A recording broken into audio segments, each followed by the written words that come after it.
ನಿಮ್ಮ ಮನೆಗೆ ಬಡತನ ಬರಲು 10 ಮುಖ್ಯ ಕಾರಣಗಳನ್ನ ಬೇಗನೆ ತಿಳಿದುಕೊಳ್ಳಿ. ಅಂದ್ರೆ ಅದು ದೇವಾಲಯ, ಎಲ್ಲರ ಪಾಲಿನ ವಾಸಸ್ಥಳ, ಅದರಲ್ಲೊಂದು ದೇವರ ಮನೆ. ಹೀಗೆ ಮನೆಯೇ ಎಲ್ಲರ ಪಾಲಿನ ದೇವಾಲಯ ಅಂತ ಕರೀತಾರೆ. ಅಂತಹ ಮನೆಯಲ್ಲಿ ನೀವೆಲ್ಲರೂ ಸ್ವಚ್ಛಂದವಾಗಿ ಬದುಕಬೇಕು ಅಂದ್ರೆ ಈ 10 ತಪ್ಪುಗಳನ್ನು ಮಾಡಲೇಬಾರದು. 1.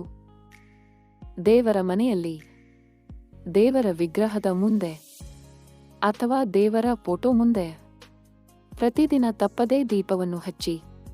ಇದರಿಂದ ನಮ್ಮ ಮನಸ್ಸು ನಿರಾಳವಾಗಿರುತ್ತೆ, ಮನೆಯಲ್ಲಿ ಶಾಂತಿಯ ವಾತಾವರಣ ಸೃಷ್ಟಿಯಾಗುತ್ತೆ. 2. ಮನೆಯಲ್ಲಿ ಗಂಡ ಮತ್ತು ಹೆಂಡತಿ ರಾತ್ರಿ ಮಲಗುವಾಗ ತಪ್ಪದೆ ದೇವರ ಕೋಣೆಯಲ್ಲಿರುವ ದೀಪವನ್ನು ಆರದೇ ಇರುವ ಹಾಗೆ ನೋಡಿಕೊಳ್ಳಬೇಕು. ಹೀಗೆ ಮಾಡುವುದರಿಂದ ನಿಮ್ಮ ಮನೆಯಲ್ಲಿರುವ ವಿಘ್ನಗಳು ನಿವಾರಣೆ ಆಗುತ್ತೆ. 3. ಮನೆಗೆ ಅತಿಥಿಗಳು ಬಂದಾಗ ಅವರನ್ನು ಪ್ರೀತಿಯಿಂದ ಮಾತನಾಡಿಸಬೇಕು, ಅವರನ್ನು ಪ್ರೀತಿಯಿಂದ ಆರೈಕೆ ಮಾಡಬೇಕು. ಇದರಿಂದ ಏನಾಗುತ್ತೆ ಅಂದ್ರೆ ಮನೆಗೆ ಬಂದ ಅತಿಥಿಗಳು ದೇವರಿದ್ದ ಹಾಗೆ, ದೇವರ ಉಪಚಾರ ಮಾಡಿದ ಹಾಗೆ ಆಗೋದಲ್ಲದೆ ನೀವು ಮಾಡುವ ಅತಿಥಿ ಉಪಚಾರ ದೇವರ ಉಪಚಾರ ಮಾಡಿದಂತಾಗುತ್ತದೆ. 4. ಮನೆಯಲ್ಲಿ ಸಣ್ಣ ಪುಟ್ಟ ವಿಷಯಗಳಿಗೆ ಜಗಳ ಆಡ್ಬೇಡಿ, ಇದರಿಂದ ನಿಮ್ಮ ನೆಮ್ಮದಿ ಹಾಳಾಗುತ್ತದೆ. 5. ಧೂಮಪಾನ, ಮದ್ಯಪಾನ ಮಾಡುವ ಸ್ನೇಹಿತನ ಮನೆಗೆ ಕರೆದುಕೊಂಡು ಬರಬೇಡಿ.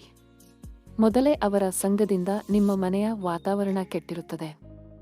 ಅಂಥದ್ರಲ್ಲಿ ದೇವಸ್ಥಾನದಂತೆ ಇರುವ ನಿಮ್ಮ ಮನೆಗೆ ಅಂಥವರನ್ನು ಕರೆದುಕೊಂಡು ಬರಬೇಡಿ. 6. ಮಧ್ಯಾಹ್ನ ಆಗಲ್ಲ ಹೊತ್ತಿನಲ್ಲಿ ಮನೆಯನ್ನು ಸ್ವಚ್ಛ ಮಾಡಬೇಡಿ. ಆದಷ್ಟು ಬೆಳಿಗ್ಗೆ ಮನೆಯ ಎಲ್ಲಾ ಕೋಣೆಯನ್ನು ಸ್ವಚ್ಛ ಮಾಡಿ. 7. ಸಾಯಂಕಾಲ ಮನೆಯ ಆವರಣವೆಲ್ಲ ಸ್ವಚ್ಛ ಮಾಡಿ, ಮನೆಯ ಹಸ್ತಿಲಿನ ಮುಂದೆ ರಂಗೋಲಿ ಹಾಕಿ. 8.